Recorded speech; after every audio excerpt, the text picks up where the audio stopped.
Olá, seja muito bem-vindo a mais essa edição do Reforma na Prática. Nós somos um podcast do Central Multicast, uma fábrica de cultura, entretenimento e informação. O nosso programa tem o apoio da Marmoraria Carvalho e o patrocínio da De Casa Italine e da House Pisos e Ambientes. Durante esses últimos 6 meses, nós estivemos aqui à frente desse programa trazendo para vocês muitas curiosidades a respeito de reformar a sua casa.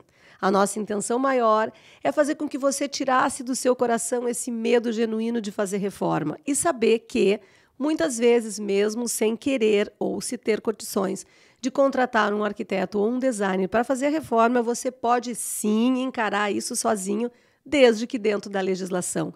E existem vários itens dentro da sua casa, do seu apartamento, do seu imóvel, do seu escritório, que você pode fazer sem necessariamente fazer obra. Muitas vezes trocando a cor da parede, muitas vezes trocando o tecido do sofá, muitas vezes comprando um tapete novo e muitas e inúmeras e valiosas vezes enfeitando as paredes. E a gente pode e deve enfeitar as paredes. Muitas vezes a gente tem um apartamento, um imóvel, um escritório alugado e fica com aquela sensação de que não pode furar a parede, que não pode colocar adornos e obras de arte, e isso é um grande engano, porque essa forma é uma maneira que você tem de personalizar o seu espaço. E depois, na hora de ir embora, é muito simples, nada que um pontinho de gesso tapando aquele buraquinho e uma tinta branca não resolva isso, o que é pouca coisa, mas que no resultado final é muita coisa para o seu trabalho, para o seu escritório, para a sua casa, para o seu ambiente de estar. E por isso que nós estamos aqui quase no último item que a gente usa na decoração de uma casa, que é a arte. E para isso, eu convidei uma amiga de longa data, colega de profissão, arquiteta e proprietária de uma galeria e que tem um gosto maravilhoso, que é onde eu direciono os meus clientes para quando eles estão interessados em obra de arte. Regina Galbinski, minha querida, quase que eu pronuncio o teu sobrenome errado, eu demorei para aprender a dizer direitinho. Seja muito bem-vindo ao nosso programa, eu estou muito feliz com a tua presença, de ouvir tu me contar o que tu tem para nos dizer sobre arte. Obrigada, Cleine, obrigada pelo convite, é um prazer estar aqui conversando contigo. Bem, sobre arte, tem muita coisa para falar. Muita coisa para falar. Eu comecei, eu sou arquiteta, como tu já falaste, e comecei trabalhando bastante com arquitetura, com interiores, com edificações. Conta aí que tu é uma arquiteta premiada, vai. Ah, sim, isso eu ia deixar para o final. Não, a gente vai contar de início para o pessoal já saber com o que estão ouvindo, né? Não, eu, no final já da minha carreira de arquiteta, eu concorri junto com mais 2 colegas ao concurso para fazer o projeto do Sinduscom. Olha só. E nós ganhamos. E aí, depois que eu ganhei esse prêmio, eu digo, tá, agora eu posso sossegar. Fazer outra coisa. O Sinduscom, para quem não sabe, Regina, é a sede do Sindicato da Indústria da Construção Civil. Fica ali na Augusto Meyer, um prédio bem pertinho da rótula ali. Uma placa grande. Isso, durante muitos anos, o Sinduscom foi o órgão que nos passou o CUB, Isso. Que era a moeda pela qual a maior parte dos profissionais da área de arquitetura se reportavam para fazer cálculo de honorários. Então, nós tínhamos o CUB, que é o custo unitário básico da construção civil, e nós trabalhávamos 5%, 10%, 15%, 30% do CUB, tudo girava em torno do CUB. Inclusive, o próprio CUB, essa moeda, foi pânico no mercado, porque de vez em quando aquele CUB dava uma saltada e quem tinha feito financiamento e tinha feito contas de imóveis baseados no CUB, a pessoa se enlouquecia, porque, meu Deus, o CUB triplicou, e aí a conta da pessoa ia parar lá em cima. Mas isso nós estamos falando de muito tempo atrás, né, Regina?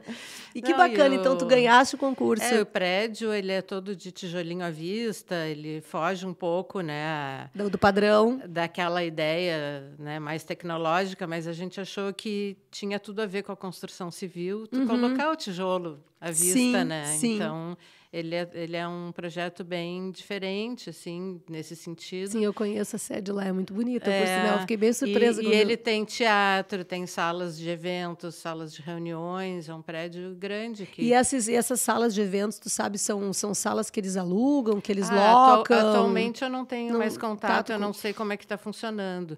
Mas o projeto era um projeto difícil, porque o terreno era todo um formato diferente, meio triangular. Sim, porque ali naquela esquina que é tudo meio sem formato. Então, para colocar o teatro era uma dificuldade.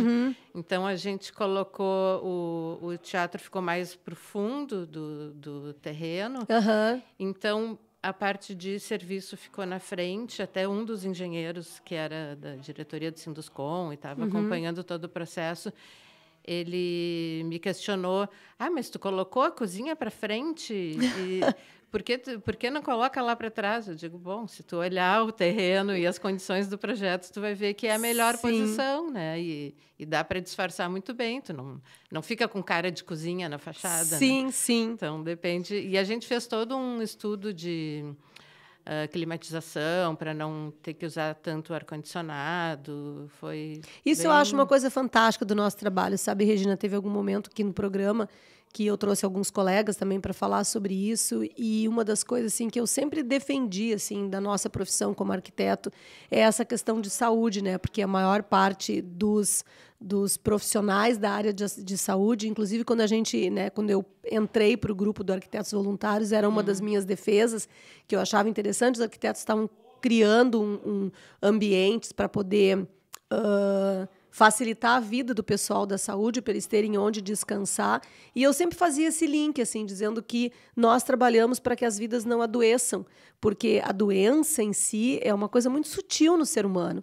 A pessoa pega um lugar úmido, está sempre gripado, não sabe por quê. A pessoa pega um lugar mal ventilado, a casa está sempre cheia de ácaro, ela não sabe por quê. A pessoa não tem uma obra de arte bonita para contemplar dentro de casa, ela começa a se entristecer, se deprime, não sabe por quê.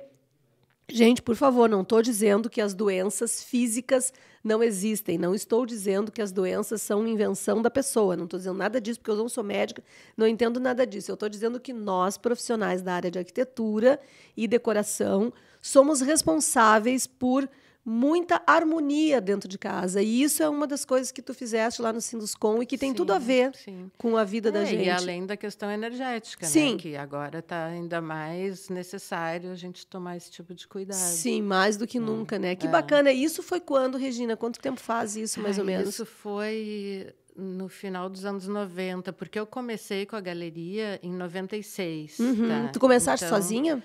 Junto com a Renata, minha irmã. Ela é arquiteta também, a Renata? Ela é arquiteta também. Ai, que bacana. Sim, conheço a Renata, mas eu não sabia que ela... Quer dizer, se eu sabia, eu me esqueci disso, mas eu acho tão legal isso de irmãs arquitetas, tão bacana. Não, a gente queria fazer alguma coisa, algum negócio, alguma coisa. E o prêmio diferente. do Sinduscon é de vocês duas? Vocês fizeram juntas? Não, porque ela trabalhava já no Estado com patrimônio histórico. Olha, que bacana. Ela fez toda uma carreira nessa área. Ela chegou a ser superintendente do IFAI, depois do IFAM. E ela saiu do... Agora ela se aposentou e está trabalhando com arte. Está virando artista. Que legal, que bacana. Que já era um projeto dela anterior. Sim, ela queria ter condições. Então, agora ela começou a galeria junto comigo, nós éramos sócias. Ela trabalhou 11 anos junto comigo na galeria. E depois... eu fiquei sozinha, né? Ela saiu E ela seguiu nessa carreira do patrimônio histórico, dali para frente. E eu fiquei só com a galeria, porque o meu plano, qual era? Né? Aos poucos, ir largando a parte de arquitetura e ficar só com a galeria. Só com a galeria. Né? Porque no início, logo que a gente abriu, a gente trabalhava cada uma meio turno na galeria, meio turno no escritório. Turno no escritório, sim. Cada uma na sua... Isso, cada uma na sua área. Atividade, ela no sim. estado e eu no escritório particular. E então, aos pouquinhos, eu fui conseguindo fazer isso, porque no início não tinha tanto movimento na galeria, né? Quase nada. Quase nada. Então, eu conseguia trabalhar. Aí, ela, pelas tantas, começou a ter mais movimento. Então, a arquitetura te exige muita concentração, né? Sim. Quando tu está ali, depois que tu espalha todo o teu material, que tu te concentra, que tu está rendendo, aí interromper... Toca o telefone, toca a campainha, chega alguém. Então, eu não estava mais conseguindo me concentrar para trabalhar com arquitetura, né? Então, aos pouquinhos, a galeria começou a ter mais movimento, eu consegui ir parando. E me diz quando uma coisa, a Renata saiu, mais ainda, porque eu fiquei sozinha, sim. né? E, Regina, esse negócio de trabalhar com arte era um sonho de menina, assim? Era uma coisa que tu trouxe? Gente, eu sou muito especuladora aqui. Porque eu adoro saber da vida das pessoas, porque tudo cria outra expectativa, tudo cria outra ótica quando tu sabe da história da pessoa. Eu acho isso fantástico. Não, é algo que eu sempre gostei, tá? Desde, né, com 15 anos eu já sabia que eu queria fazer arquitetura porque eu gostava de desenhar, porque eu gostava de arte em geral. E eu tinha uma tia que era colecionadora de arte. E ela viajava muito pelo mundo e ela sempre trazia uma boneca de cada lugar que ela ia, uma boneca típica, com as roupas típicas. E tu ainda tem essas bonecas, Algumas, Regina? não. A maioria eu não tenho mais, eu guardei algumas. E então, isso influenciou, porque ela viajava pelo mundo inteiro, ela ia para o Afeganistão, ela ia para... tudo que é lugar que tu pode imaginar. E trazia essas histórias maravilhosas, as meninas se encantavam com isso. E ela gostava muito de arte, estava sempre colecionando. E o meu tio, irmão dela, os dois irmãos do meu pai, esse meu tio era arquiteto. E também teve ali uma influência na parte de arquitetura, né? Então, tinha. E a gente sempre gostou. Minha mãe gostava muito de arte, comprava arte, né, na casa. Tinha muita coisa de arte. E, durante a faculdade, eu sempre visitei galerias. Eu gostava de visitar as galerias. Sim, quando tu viaja, tu também fazia isso. Também, aí museus e tal. Então, foi uma coisa que foi indo, né? Então, no início, quando a gente pensou, vamos fazer alguma coisa, a ideia era trabalhar com gravura, porque a gente tinha aquela coisa de tornar a arte mais acessível. Sim. Tá? Porque as pessoas tinham medo de entrar em galerias. A gente entrava, tá? Mas muita gente tinha medo de entrar em galeria. É tudo caro, é tudo inacessível, é um ambiente estranho, assim, não vou me sentir bem, né? Então, o nosso plano foi começar com gravura, que a gravura é uma técnica que são múltiplos, só que múltiplos assinados pelo artista. Então, cada cópia da gravura ela é única, porque ela é numerada e assinada. Sim, eu tenho uma que eu ganhei de vocês, da galeria, te lembra? Da Marinês, maravilhosa, assinada, linda, dos gatinhos dela, maravilhosa. E elas são numeradas, porque o número de série, tipo, se tu faz 30 cópias, tá? Então, tu tem a 1/1, 1/2 até 1/30. Sim, e cada uma tem o seu valor em função da réplica. Então, cada uma tem um número, cada uma é única. E é assinada à mão pelo artista. Pelo artista, né? Não é como um print. Não é como, o print agora está muito em alta, estão usando bastante. O que é um print para o pessoal lá de casa que não sabe? É um impresso. Né? É uma arte, muitas vezes, feita digitalmente, ou parte de fotografia, trabalha digitalmente e imprime. E imprime aí sem numeração, né, pode ter milhares de cópias. Sim, aí tem um valor venal, final, aí menor. O valor é menor, claro que é proporcional, né? Sim, assim como tu tem uma obra única que tem um valor mais alto, claro, porque ela é única, o artista pintou, ele fez aquela obra, só aquela. Né? A gravura já tem um valor mais acessível, porque ela tem uma numeração específica. Se tu tem 30 cópias, ela vai ter um valor. Se tu tiver 100 cópias, ela já vai ter outro valor. Já fica mais acessível. E é assim por isso que o nome da galeria se chama Gravura? Exatamente. Entendi. Exatamente, porque quando começou era especializado em gravura e arte sobre papel, que aí entram desenhos, aquarelas, né? Sim, só para não ficar só na gravura. Né? E o endereço ali da galeria é Corte Real? Corte Real 647. 647, então vamos deixar registrado. Corte Real 647, Galeria Gravura, ali em Petrópolis, é o lugar que nós estamos falando, que da onde a Regina é. E nós nos conhecemos, Regina, eu acredito que através das mostras de arquitetura. Eu acho que sim. Eu acho que nós nos conhecemos através da Casa Cor. No primeiro ano que eu fiz Casa Cor, eu tinha feito, acho que foi um banheiro, como todo iniciante de Casa Cor, que começa por banheiro. Eu acho que eu fiz um banheiro e naquele ano eu te conheci, foi quando eu coloquei uma escultura dentro do meu banheiro.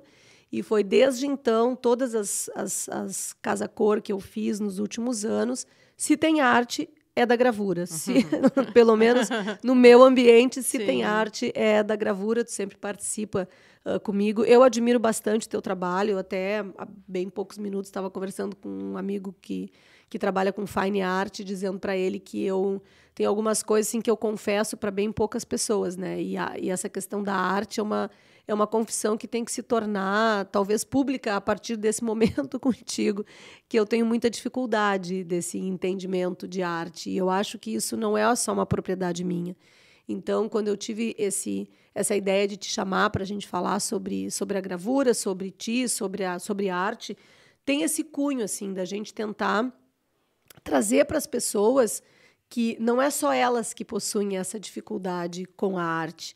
Eu acho que a arte é uma coisa que todos nós, entre aspas, possuímos alguma certa dificuldade. Porque não sei se eu estou errada, tu me corrige, porque eu quero ouvir a tua opinião. No meu entendimento, eu acredito que a arte ela fala muito alto com a gente. Ela é uma voz do inconsciente muito forte, muito intensa. E muitas vezes é uma voz que eu não quero ouvir. E aí eu acredito que parte disso é onde tem esse certo temor de entrar numa galeria, porque a gente vai se deparar com coisas que talvez a gente não queira e não tenha condições de ver. Isso é loucura da minha cabeça, mas é o que eu penso. E acho que esse medo não tem a ver apenas com o dinheiro em si, porque a gente sabe que todo ser humano, via de regra, coloca o seu dinheiro naquilo que ele valoriza. Independente da quantidade de dinheiro que tem. O cara pode ter R$10 no bolso e ele vai colocar esses R$10 naquilo que ele valoriza mais. Muitas pessoas preferem usar aquele dinheiro para comer e ir a pé para casa. Muitas pessoas resolvem ir de ônibus e não comer nada, porque não caminhar é mais importante do que comer. Então, eu acredito que o valor da arte não seria o motivo pelo qual as pessoas não entram na galeria ou não compram arte. Isso é o meu ponto de vista. Agora, face a tudo isso, eu quero te ouvir. O que leva uma pessoa para uma galeria? O que não leva uma pessoa para uma galeria?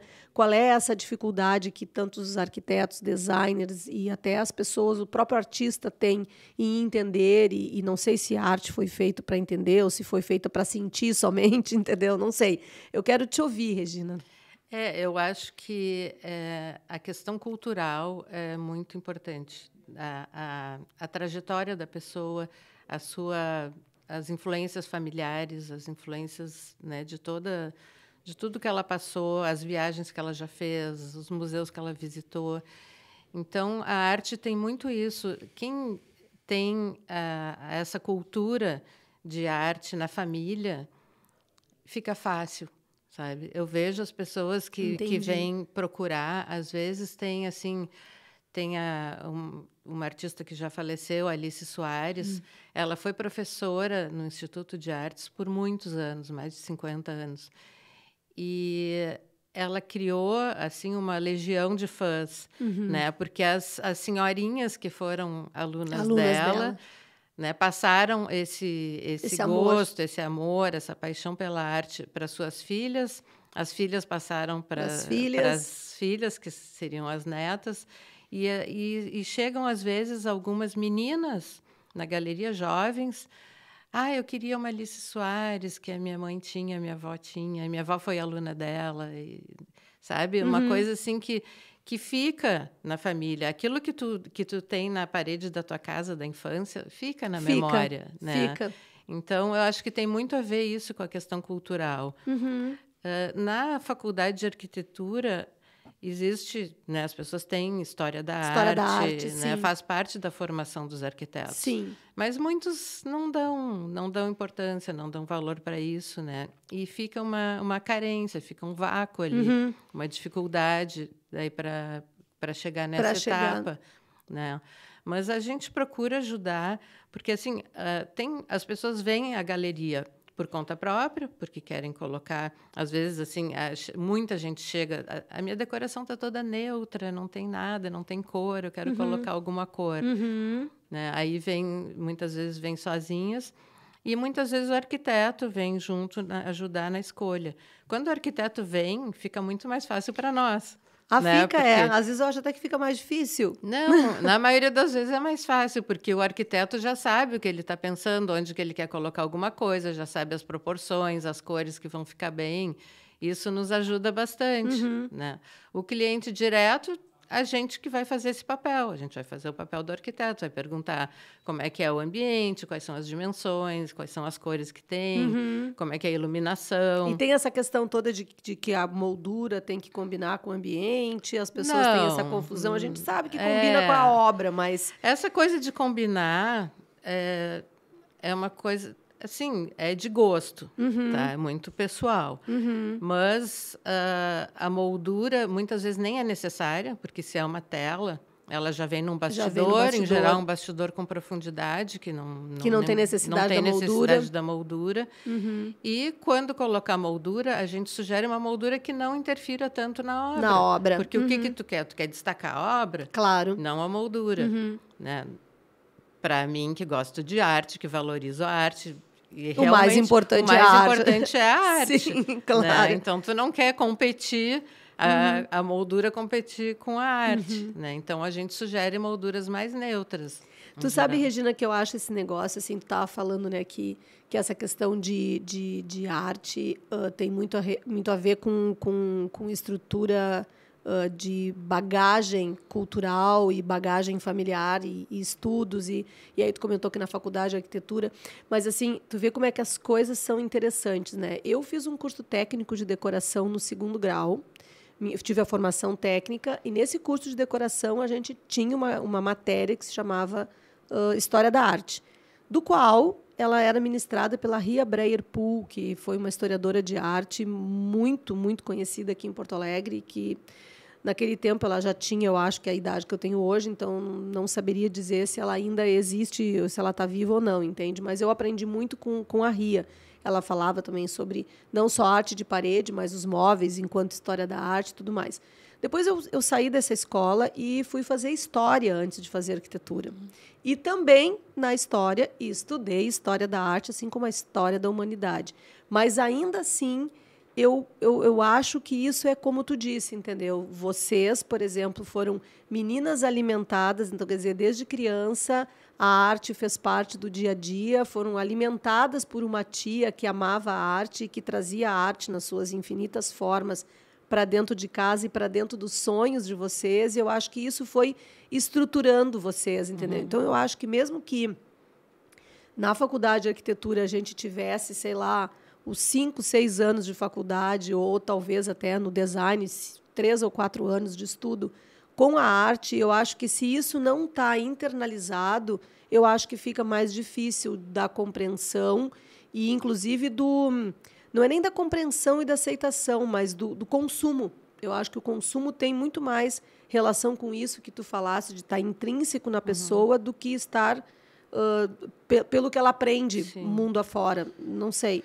É que também é diferente o colecionador de arte de quem está decorando a casa. Eu ia te perguntar, né, a diferença sobre isso. Isso é bem diferente, então porque o colecionador de arte ele está buscando que artistas emergentes que vão valorizar, né, ou aquela coisa, aquela paixão. Isso é um mercado paralelo, né? São pessoas que investem dinheiro nisso para ganhar dinheiro, como tem pessoas que investem em imóveis. Não só para ganhar dinheiro, é uma paixão. Como é que é? É uma paixão, é uma coleção. Sabe, um colecionador pode colecionar, sei tampinha lá, de garrafa, como obras do Van Gogh. Ele coleciona arte. né? E ele Que gosta, legal. ele ama, ele compra porque ele gosta, né? A casa não tem nem mais onde colocar, muitas vezes, né? Eu recebo, Sim, eu fui numa casa uma vez a assim, que gente as paredes recebe não tinha para onde clientes olhar.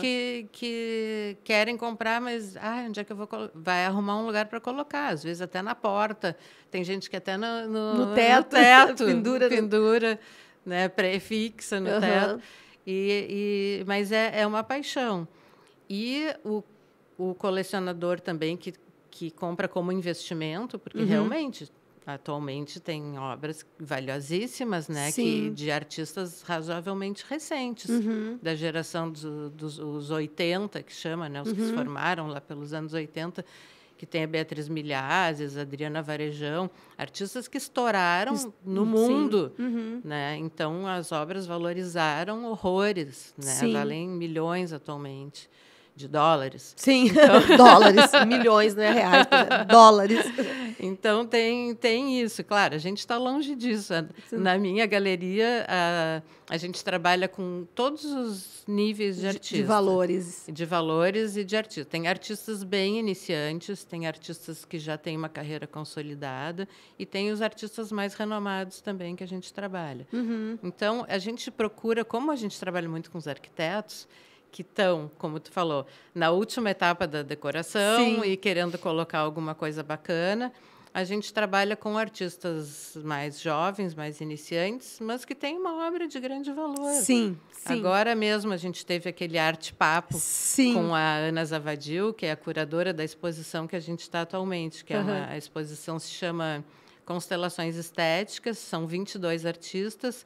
E como ela também além de curadora, ela é professora, ela faz mentoria de artistas também. Mentoria é para o artista que tem já um trabalho, mas que não sabe muito para onde ir. Ela dá uma orientação, né? Como proceder para deslanchar a carreira. Como traçar um caminho, uma trajetória, que tipo de exposições, que tipo de salões participar. Tem muitos editais em museus que dá para se candidatar, porque isso vai formando o currículo do artista e vai valorizando ele com o tempo. Entendi. Tipo, se ele entra num edital para um museu, se ele é selecionado, isso já conta pontos no currículo dele. Então, ela isso valoriza a obra. Isso, ela e outras também fazem esse tipo mentorias. de mentoria.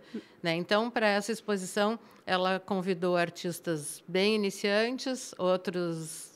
Como do meio do caminho, e alguns mais já com uma boa trajetória. Consagrados. E com isso tu valoriza todos, né? Sim, porque eles também se misturam, porque isso aí interagem um com o outro e uns vão aprendendo com os outros. E na montagem dá uma unidade, fica muito interessante.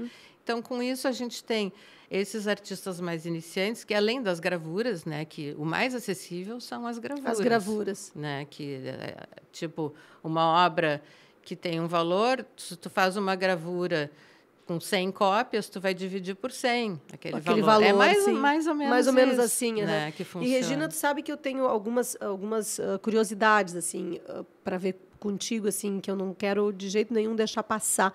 Então, por exemplo, essa questão assim do artista com a galeria, esse relacionamento assim do artista com a galeria, como é que isso funciona hoje em dia, assim? Porque teve um tempo que era muito complicado, porque a galeria fazia, por exemplo, esse investimento, como tu faz, um ambiente físico bem decorado, bem arrumado, com tudo funcionando, com iluminação, com marketing, com funcionário, investimento em casa-cor, empréstimo de obra de arte para profissional, o frete para levar e buscar as obras de arte nos eventos de arquitetura, todo esse investimento que a galeria faz e que, com isso, ela tem o crédito desses artistas. Houve um tempo que era bem complicado, porque alguns artistas usufruíam do espaço físico e pegavam essa carona com a galeria, porém, em paralelo, eles vendiam as suas obras. Pois é. Isso acontece hoje ainda? Ainda acontece. Isso é bem complicado.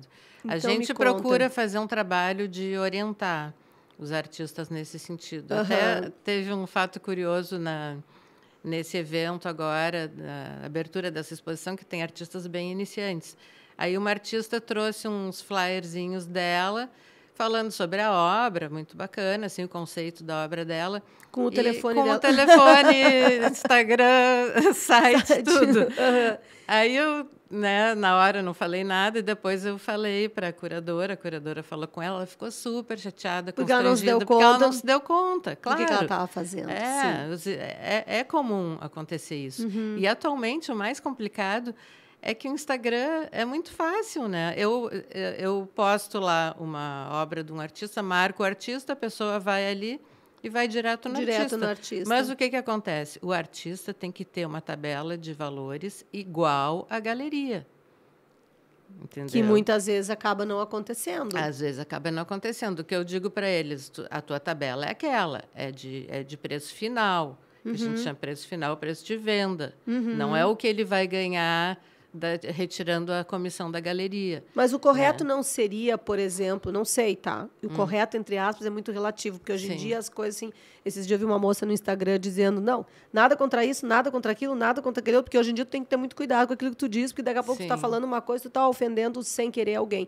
Mas assim, ó, o melhor caminho não seria, por exemplo, o artista pertencer a uma determinada galeria, então mesmo que ele faça uma venda para mim, por exemplo, a Claine entrou em contato com ele vende, ele liga para a Regina e diz, Regina, a Claine está interessado num trabalho meu, tu faz contato com ela para mim, porque daí o próprio artista ele sai dessa posição da venda, porque é bem complicado. A gente, arquiteto, entre aspas, somos artistas também. E uma das partes mais complicadas que tem no nosso trabalho é essa negociação financeira, porque a gente, ao invés de ficar envolvida com a nossa arte, a gente acaba se envolvendo com a parte prática da nossa arte, que é imaginando quanto tempo eu vou demorar em tal projeto, precificando tal serviço, montando um orçamento, negociando com o cliente, vai para aquele embate da negociação. Quando chega na hora de criar, a gente já está assim, cansadíssimo, entende? Sim. Porque isso tudo é um desgaste. Tratar com o dinheiro é um desgaste. Então, não seria até mais cômodo para o artista isso? Isso a gente sempre fala para o artista.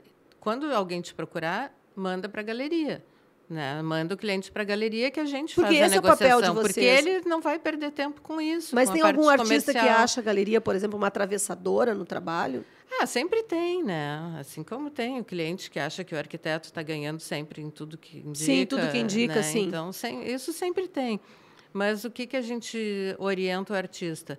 Se ele tiver uma tabela de preço final, às vezes eles veem assim, o cliente é meu parente, é meu amigo, ele não quer ir na galeria, ele quer comprar comigo. Tá, mas então vende depois me paga a comissão, entre aspas. Não, se é uma obra que está no ateliê dele, ele vai vender direto, tudo bem, eu não vou ganhar nada, mas ele tem que vender pelo mesmo preço da galeria. Claro que ele pode dar um desconto, assim como a galeria também dá descontos. Sim. Né? Mas a tabela tem que ser a mesma. Que ser a mesma tem tabela. Que ser, porque o artista que trabalha com galeria, se ele quer trabalhar com uma galeria, ele já está mais valorizado porque ele está sendo representado pela galeria. Pela galeria, sim. Né? Então, e eles pertencem a mais de uma galeria, Regina? Sim, em Porto Alegre a gente não trabalha com exclusividade. Tá? Entendi. Em São Paulo, cada galeria tem os seus artistas, que se chama, né, os seus artistas representados. Aqui em Porto Alegre é mais difícil. Quem trabalhava com artistas representados é a Bolsa de Arte.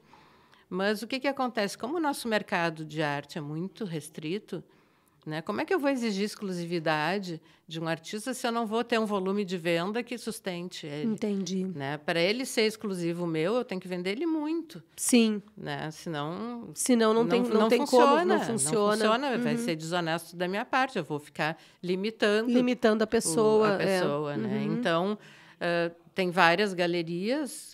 Porto Alegre não tem muitas galerias, né? Tem poucas galerias. Sim, poucas. Mas várias trabalham com os mesmos artistas. Tipo, os bons estão em todas as galerias. E, Regina, antes tu estava falando a respeito do que tu falou com a curadora do evento que tu estava fazendo. Os artistas em si, eles procuram os curadores independentes, assim, porque existem curadores independentes, né, que, por exemplo, fazem lá na Casa Cor, a gente seguido se depara com curadores independentes, a pessoa que conhece vários artistas e que ajuda o profissional a escolher as obras que vão colocar no ambiente. Então, assim, a gente já tem, né? Eu sozinha, eu mesma, sozinha, engraçado, né? Eu mesma conheço 3 ou 4 que fazem esse trabalho. Como é que a galeria funciona com esse tipo de trabalho? A gente tem um trânsito muito bom com esse pessoal, porque esses profissionais, eles também ajudam a galeria. Sim. Assim como o arquiteto, né, que ajuda o cliente a escolher, O curador que ajuda o profissional nas escolhas, também ele está nos ajudando, porque ele vai na galeria, a gente coloca toda a galeria à disposição. Ele pode escolher e fazer essa curadoria direto com o arquiteto. Entendi. Ele pode fazer essa curadoria também direto com o proprietário, o dono da casa, por exemplo. Se a pessoa assim está fazendo uma reforma num escritório, por exemplo, né? Está reformando um advogado, faz de conta, né? Para a gente sair bem da nossa seara. Está fazendo uma reforma no escritório dele, daí ele está fazendo uma recepção bacana, mas assim, nada de ele não tem profissional, ele está fazendo sozinho, ele pintou as paredes, trocou os sofás, aí ele foi numa loja, gostou de tal poltroninha, o balcão da recepção ele vai usar o mesmo, mas ele quer colocar uma obra bacana na parede. Daí ele vai lá na gravura e a gravura atende ele com isso. Mas e se ele quiser localizar esse curador para... Daqui a pouquinho ele quer se inserir no mundo da arte, ele quer colocar em outros locais do escritório, cada sala de atendimento ele quer uma obra diferente. Como é que faz? Vocês indicam esses curadores ou vocês fazem o trabalho da curadoria para o cliente? As duas coisas. Tá? Porque eu faço isso, as minhas funcionárias, as duas são artistas e têm conhecimento. Que legal, eu não sabia disso, que bacana. Então, a gente ajuda o cliente na escolha. Mas se ele quiser assim uma escolha mais profissional, de um curador, não tem problema nenhum. Ele pode procurar o curador ou pode nos pedir, a gente indica também um curador. Às vezes, quando são muitos ambientes, a pessoa fica meio perdida, né? Sim. Eu até faço isso. Fazia mais do que atualmente. Uma coisa que a gente faz bastante é emprestar as obras para testar no local. Isso é uma coisa muito legal. É bem importante, porque chega no local, tu tem a luminosidade, que é diferente em cada local, tu tem a proporção, né? Então, até a gente insiste que teste no local antes de efetuar a compra, porque tira a dúvida, né? Muitas vezes tu acha que vai ficar perfeito, chega lá, não.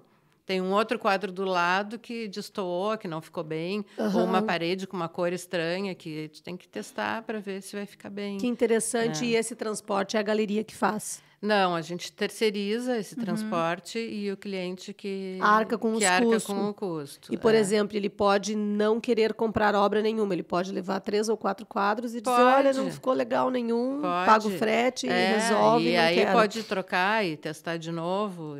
Às vezes eu mesma levo na casa do cliente, se é perto, e se, a gente tem alguma afinidade, o cliente me pede para dar uma opinião, eu vou e faço isso na casa do cliente. E, Regina, e as artes sobre encomenda? Aquelas que o pessoal diz, olha, eu preciso de um quadro de 1 metro por 1,5 metro.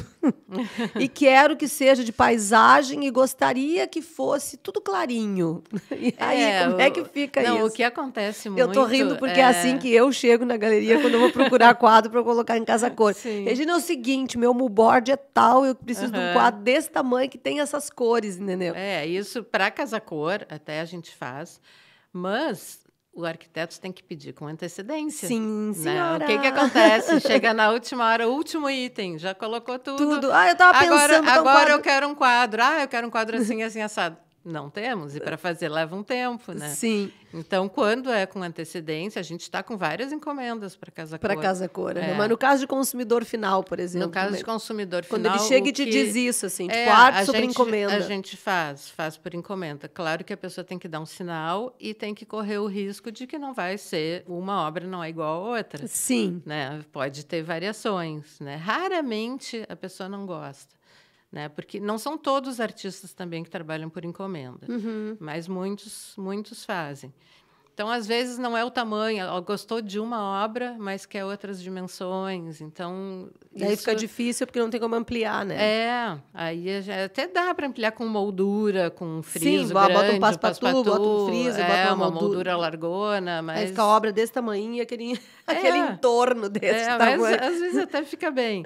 Mas dá para fazer por encomenda. A maioria dos artistas aceita encomendas e faz. Teve um caso que eu me lembro assim, que era uma tela tinha um tom de azul e a pessoa que encomendou chegou lá para retirar a obra e disse: mas não era esse tom de azul. era um pouco mais esverdeado, um pouco menos esverdeado, sabe? Aham. Aquele preciosismo. Aquele preciosismo. Mas a pessoa que encomenda, ela não pode ser tão preciosista assim. Porque o tom pode, na mistura das cores, não sair Tem cores exatamente. que são feitas, são misturadas e são feitas pelo artista, que pode não ser exatamente a mesma cor. E aí, nesse caso, a obra ficou na galeria, a pessoa não quis. Nesse caso, eu não lembro como é que foi que a gente resolveu, mas eu acho que sim, eu acho que a obra ficou à venda na galeria, claro. Uhum. Mas a gente sempre pede um sinal, aí a pessoa, né, tem que... Compreender que ela vai perder aquele ou- sinal, porque, enfim, ou ficar sujeita a esperar quando a obra vender para receber de volta, ou alguma fazer coisa assim. outra, mas aí o artista já fica, não Irritado. quero mais fazer. É, Não, tipo- para esse cliente eu não quero mais fazer. Eu sei como é que eu não trabalho para esse cara. Né?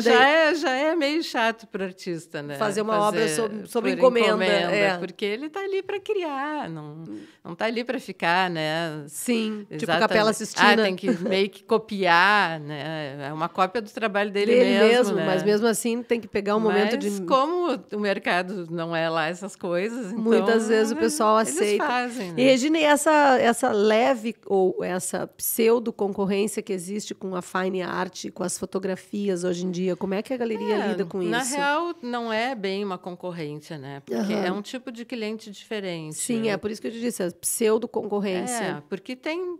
Eu acredito que tem mercado para todo mundo. Sim. E eu acredito que tu é uma a pessoa concorrência otimista. é saudável, sabe? Desde que a pessoa esteja comprando arte, já é uma grande coisa. Sim, como tu me disse aquele dia, arte sempre. É isso. Arte sempre. De uma forma ou de outra, ela vai... Se ela não tem condições de comprar uma obra única, ela vai para uma fine art, que é, como eu falei, é o print, né? Uhum, que é o print. É a mesma coisa.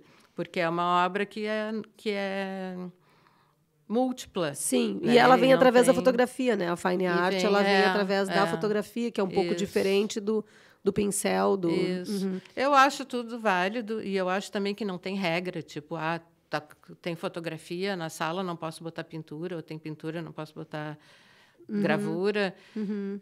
Tudo é questão de gosto e é questão da pessoa se sentir bem, como tu falou, né? Ela tem que olhar e tem que passar uma coisa boa. Uhum. Tem que se sentir, tem que ter prazer com aquela obra. Ela está vindo para acrescentar na Sim, vida dela, né? sim. E, Regina, e essas obras novas que a gente tem visto por aí nas redes sociais, dessa arte que ela é... eu não sei dizer, eu não sei o nome certo. Arte contemporânea. Não, aquela que é bem, bem, bem realista. Como é que é o nome? Tem O hiperrealismo. hiperrealismo, Sim, isso, exatamente. sim. Tem bastante artista fazendo isso hoje em dia, ou Não são tem raros? bastante, porque é muito difícil. É um eu imaginei que É fosse. muito trabalhoso. Tu conhece a Silvia Brum, né? Pensei Que tu já nela colocou exatamente, colocaria mil vezes, porque eu sou Silvia doida pelo trabalho dela. Ela fica pelo menos um mês em cada obra.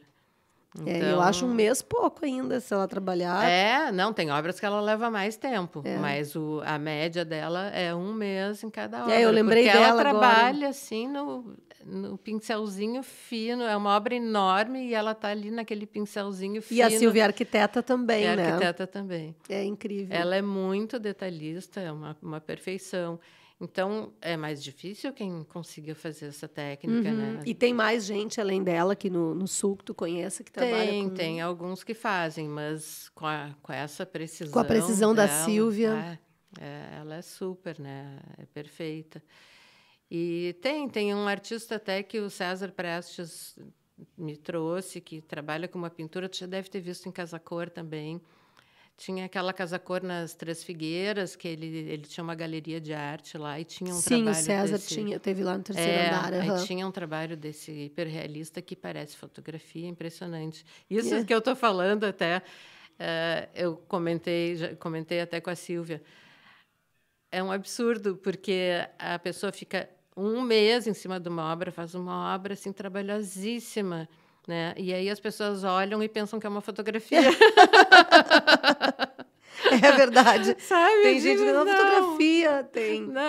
Ou acham que a pessoa trabalhou sobre uma fotografia, né? Só Sim, retocou porque eu lembro a fotografia. que naquele curso de decoração que eu fiz lá no 2º grau, e estamos falando aí de uns 30 anos, mais ou menos, atrás. Não, vamos contar. Não, né? mas eu acho que faz mais até, porque 30 anos eu tenho de formada em arquitetura, mais o tempo da arquitetura, mais os colégios, uns 40 anos atrás, mais ou menos. Eu lembro que existia uma técnica que se trabalhava assim, que eu aprendi, uma técnica que a gente pegava uma fotografia de uma revista e daí jogava em cima de uma prancha, Eucatex, MDF, molhava e trabalhava em cima. Isso foi uma técnica usada muito. E atualmente tem muitas técnicas diferentes, né? Porque a arte contemporânea abrange inúmeras técnicas, inúmeros suportes. Ela, né, ampliou muito isso. Né? A arte moderna era muito pintura, escultura, gravura. Sim. Agora não, agora qualquer coisa tu pode usar como suporte para arte. Né? Até objetos tu transforma em arte. Em arte, né? sim. A gente recebeu aqui no programa, lá no começo, quando a gente ainda estava naquela parte da obra, a gente recebeu o Cláudio Lendecker, que trabalha com restauro, trazendo sobre isso. Assim. Então, ele também tem a arte dele e realmente a arte dele é a recuperação da arte. Então, ele também tem um trabalho minucioso, assim. Esse é um super trabalho. Quase que tipo um trabalho como o da Silvia, salvas e resguardadas suas proporções, também faz isso, né? Sim. Bom, Regina, tu sabe que o papo da gente, se deixar, vai, né? Se deixar, vai. E eu quero aproveitar ainda os minutos que a gente ainda tem, porque já faz quase 1 hora que nós estamos conversando, passa muito rápido. Né? Sim, a gente não sente passar. Eu quero ver contigo assim, se tu tem alguma coisa a acrescentar, se tu tem alguma história engraçada ou tragicômica para nos contar desses anos todos. Faltou falar muita coisa. Então fala, tu lembra disso aí, vamos embora. Deixa eu falar. Uma coisa assim, a gente estava falando sobre o início da galeria, que eu e minha irmã e tal, e a gente começou procurando um lugar para alugar, para fazer a galeria. E a minha mãe disse, não, vocês vão morrer na praia, não vão conseguir sobreviver pagando aluguel. E então ela nos cedeu uma parte da casa dela, onde a gente morou, né? Naquela época ela já estava sozinha, num casarão. Sim. E nos cedeu a garagem da casa dela para fazer a galeria. Então tudo começou ali. Numa garagem. Numa garagem, que atualmente a gente chama Sala Negra, né, da galeria, que é a primeira sala. Sim, que é a primeira entrada. Sala. E depois foi crescendo. Né, até que vocês invadiram a casa toda da mãe. A gente invadiu a casa, pegamos a sala toda também, e aí ela passou a morar no andar de cima. A gente fez uma reforma lá em cima para ter cozinha e tudo para ela. E a gente ocupava, em parte ela adorava, porque estava com as filhas por perto. Por perto, né? Sim, coisa de mãe, né? Que a gente hoje que é mãe sabe, né? Isso, e não estava mais sozinha lá. Sim. E depois que ela saiu, que ela se mudou para um apartamento, aí eu comecei a ampliar. Aí a Renata já tinha saído também. Aí eu comecei a ampliar. Aí na parte de baixo, no andar de baixo, que antigamente tinha uma piscina. Sim, eu lembro. Acabei com a piscina. E fiz uma sala de aula, né? aulas. A gente tem oficinas de arte lá. Tu faz oficina infantil, né? Tu já convidou o João várias vezes para ir. Agora vai ter oficina de férias, vai ser oficina de miniaturas, de modelagem em miniaturas. Em miniatura. Então, tem 2 professoras que dão aula para crianças, uma de manhã e outra de tarde. Tem um professor que dá pintura, aquarela, desenho. É o Rodrigo Correia, que já está há anos conosco. Tem a Estela Copstein, que dá mais aquarela, mas também pintura. E tu ampliou lá embaixo aquela sala que tu tinha? Tu invadiu a parte da piscina ainda? Tu aumentou mais? Civil? Não. Ou Na parte da piscina eu fiz um pátio de esculturas. Que é onde está a exposição essa que sábado teve o evento. Não, o evento foi em cima. Foi em cima nas mesmo. 2 salas de exposições, na Sala Negra e na Branca. Tá. Mas no pátio, eu fiz um pátio de esculturas, porque agora tem aquela lei, né, que os prédios... a Lei 10.036, que os prédios com mais de 2.000 metros de área densável têm que colocar uma obra de arte. Sim. O que é um incentivo aos artistas, à arte. Sim. O que cria referências na cidade, que é super importante, né? Aquele é o prédio que tem aquele cavalo na frente. Sim. Sabe? Aquele é o prédio que tem Aquele cavalo da Carlos Gomes é do... Agora eu não me lembro o nome dele. Sim, ele fez o restaurante da Casa Cor com a Lisiara acima, ele trabalha só com essas dobraduras, ele fez uma pantera. Deu um branco agora, ele vai me matar. Não é o André, alguma coisa assim o nome dele, mas enfim, passou, foi. Foi. E, então, assim, cria referências na cidade, o que é bem importante. Claro que os construtores acharam ruim, porque é mais um item que eles têm que colocar para a BITS Vandrade. e tal. Vandrade, isso. Desculpa, Vandrade. Não, mas é que a gente falando assim vai dando branco. Eu me lembrei dele agora, porque eu sabia que me lembrei do Geraldo Vandré, da música, era Vandrade ele. Foi ótimo. Eu não trabalho muito com ele. Eu tenho as imagens dos trabalhos dele, já me ofereceu, mas é mais difícil de colocar. Mas escultura não é muito fácil, né, de colocar nos ambientes. Eu gosto daquelas esculturas de pedra. Eu acho lindo. São lindas. Eu tenho algumas lá no pátio. Então, no pátio, eu tenho algumas esculturas prontas para esses construtores que chegam na última hora, na hora do Abitse. Preciso de uma escultura. Vendo aí, ó, pessoal, na hora do Abitse, vocês já sabem quem procurar, entendeu? Direto na gravura, porque lá tem a pronta entrega. Mas antes do Abitse, se procurarem... Né? O que eu digo é que os arquitetos é que têm que fazer esse trabalho desde o projeto. Né? Já prever onde vai ter a obra de arte, já pensar que tipo de obra de arte que vai ficar bacana naquele projeto, que fala a mesma língua. Sim. Né? E aí a gente procura o artista mais adequado, que tem a ver com o conceito do projeto que o arquiteto está buscando, e faz, daí por encomenda. O que fica muito mais legal, né? Sim, sim, porque daí tu consegue fazer na dimensão não é que tu aquela queres, coisa de última hora, né? Bom, continuando, agora a gente tem que acelerar um pouquinho. Não, pode falar à vontade, fica tranquila. A outra ampliação que eu fiz depois foi essa sala branca, que fica na frente, que antigamente, quando a gente tirou a garagem da minha mãe dali, passou para esse lugar onde é... Eu sei, ele fica um pouco mais abaixo da sala negra, né? Onde é a sala branca. Então, ali ficou uma sala... Eu fui na inauguração dessa sala. Que legal. Essa eu fui, eu me lembro. Ganhei um livro de ti naquela ocasião. Foi o livro dos 20 anos da galeria. Dos 20 anos da galeria. Agora está fazendo 26, agora em julho. Olha só. E, então, ficaram 2 salas de exposições. A ideia inicial dessa sala não era ser uma sala de exposições, porque quando eu reformei lá embaixo ficava o acervo.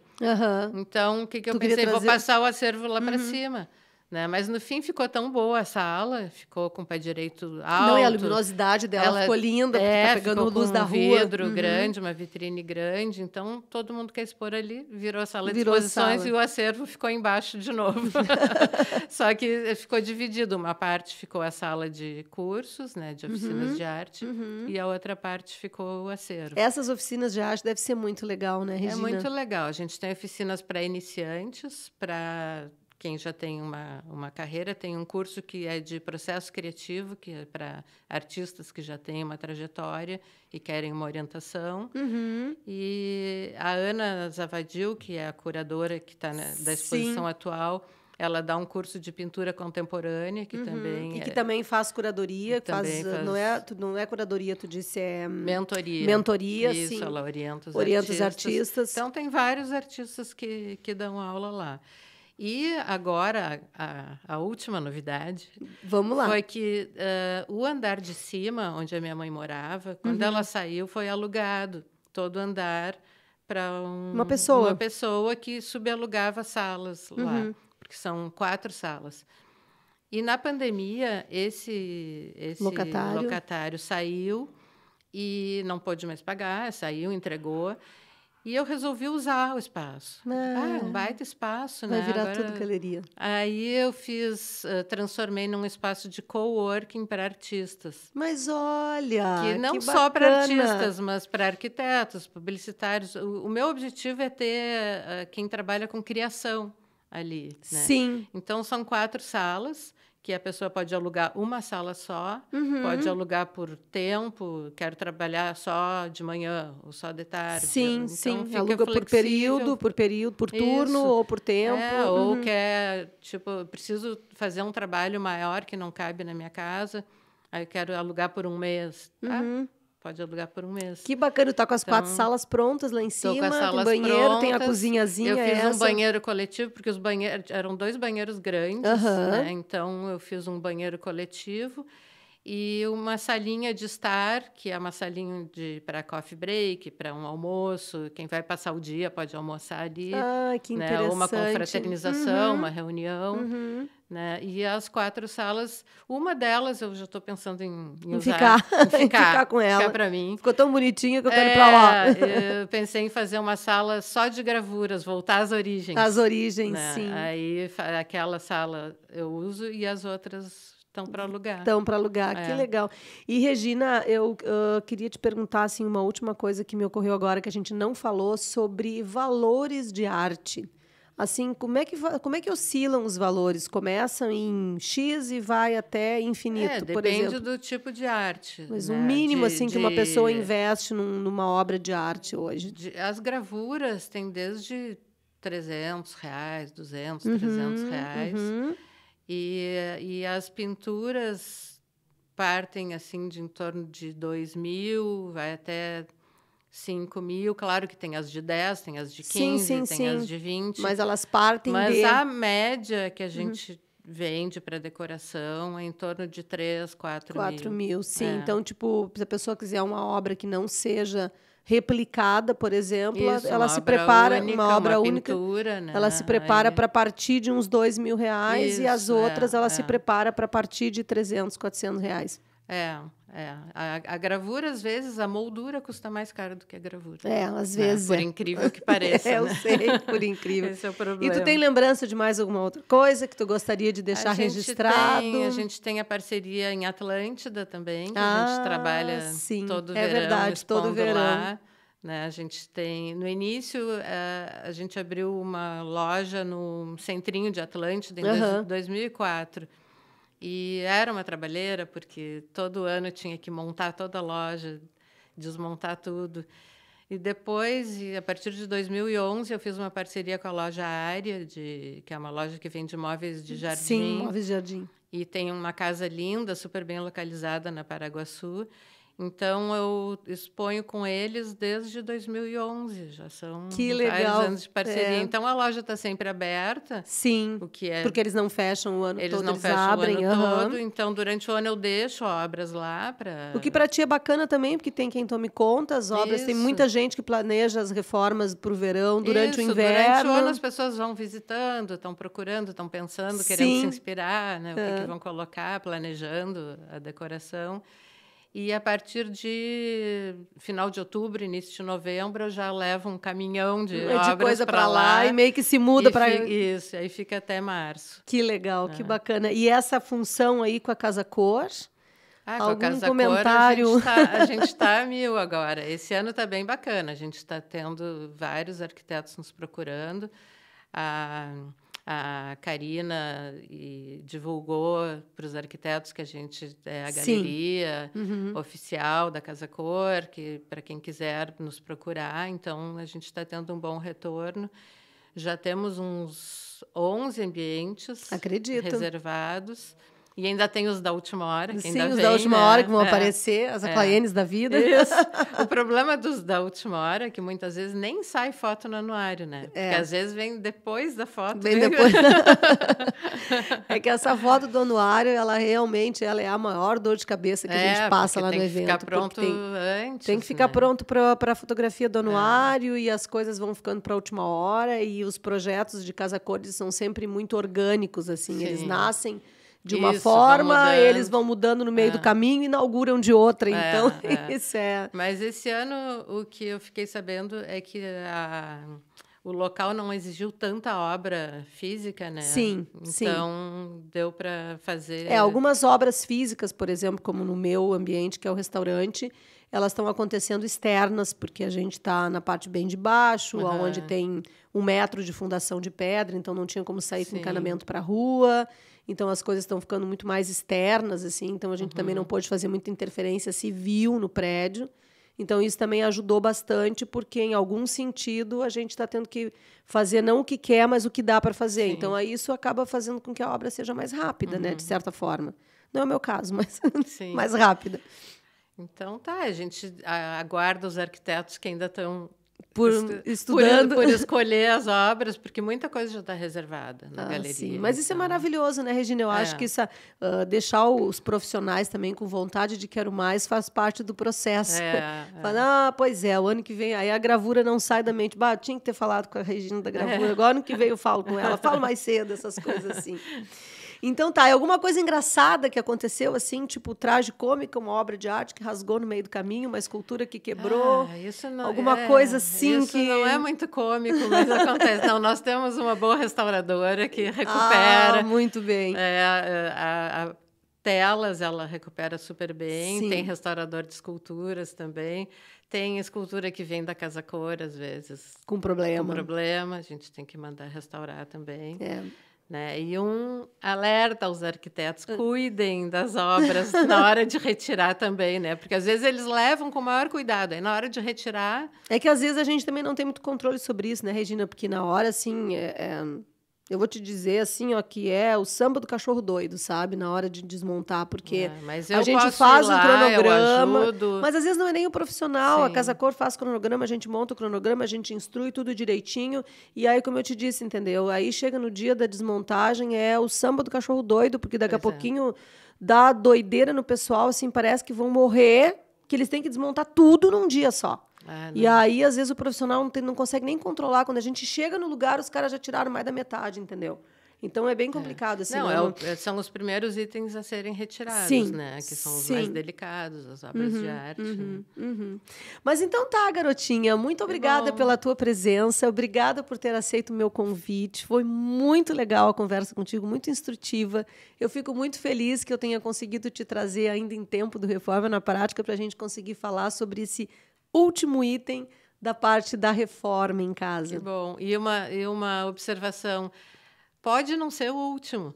Né? Pode não ser o último, porque às vezes, né, se tu te apaixona por uma obra de arte, aí tu vai escolher as cores, os móveis a partir dela, exatamente. É uma grande dica. Pode começar pela obra de arte e compor todo o resto. O pior é tu ter uma parede super colorida, um papel de parede super colorido. Eu estou com uma cliente assim atualmente, que ela leva e nada fica bem. Sim, porque a parede não está colaborando. Não está colaborando. E às vezes a culpa não é nem da arte, é da parede. E a arte tem que ser neutra, e o neutro total ela não gosta, então... E aí vai. Muito bem, pessoal. Muito obrigada pela audiência de vocês. Eu agradeço mais uma vez vocês estarem aqui conosco no Reforma na Prática. Convido vocês a assinar o nosso canal no Instagram, que é @centralmulticast ou @reforma na prática _podcast, e o meu Instagram, que é @Claene de Mello Arquiteta. O nosso programa teve o apoio da Marmoraria Carvalho e o patrocínio da De Casa Italínia e da House Pisos e Ambientes. E vocês também podem seguir a Galeria Gravura, que o Instagram deles é @Galeria Gravura. Não, ao contrário. Ao contrário? @Gravura Galeria. Eu tinha que dar um jeito de transformar isso numa bela gargalhada. Então vamos lá, Regina, diz para a câmera para a gente, por favor, qual é o Instagram de vocês? O Instagram é @gravuragaleria. O site é gravuragaleria.com.br. Tem o Facebook também, Gravura Galeria de Arte. E nos procurem. Nosso endereço é na Rua Corte Real 647, Petrópolis. O telefone 3333-1946. E o nosso WhatsApp da galeria é 99718-9258. A gente pode até fazer tudo pelo WhatsApp. Mas que maravilha. Então foi ótimo eu ter errado o Instagram da galeria, porque assim ela já fez uma propaganda maravilhosa sobre isso. Gente, até semana que vem, aqui no Central Multicast, no nosso canal do YouTube, segunda-feira, 20 horas. Até lá!